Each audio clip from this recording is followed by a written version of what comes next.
Oui, bonjour.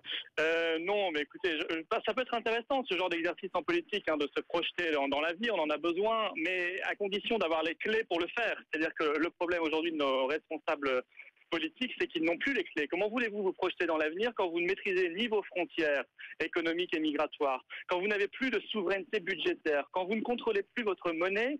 Expliquez-moi comment vous allez dire aux Français à quoi ressemblera l'avenir de notre pays dans 10 ou 12 ans. Vous en êtes bien incapable et vous ne pouvez que gérer au jour le jour la pénurie. C'est exactement ce qu'ils font. Alors, si on veut que ce genre d'exercice soit utile au pays et aux Français, il faut retrouver notre souveraineté et la maîtrise de notre destin. Parce qu'on ne peut pas imaginer le destin d'un pays dont on ne maîtrise pas les grands leviers de la politique intérieure et étrangère.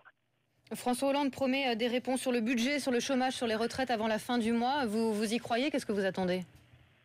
Oui, on sait très bien les quelques réformes dictées par l'Union européenne et par la Troïka qu'il va nous annoncer. On sait déjà tout cela puisque Nicolas Sarkozy avait déjà esquissé exactement les mêmes axes de réforme, notamment concernant les retraites. On sait très bien qu'il va annoncer un allongement de la durée de cotisation à probablement 43 ou 44 ans, ce qu'aurait fait l'UMP à sa place, alors qu'il y a une alternative, il y a une autre possibilité, mais à condition de sortir de cette philosophie de gestion de la pénurie et d'aller vers une autre politique, relancer la machine économique et sociale pour recréer de la valeur, recréer de la richesse et donc recréer de l'emploi.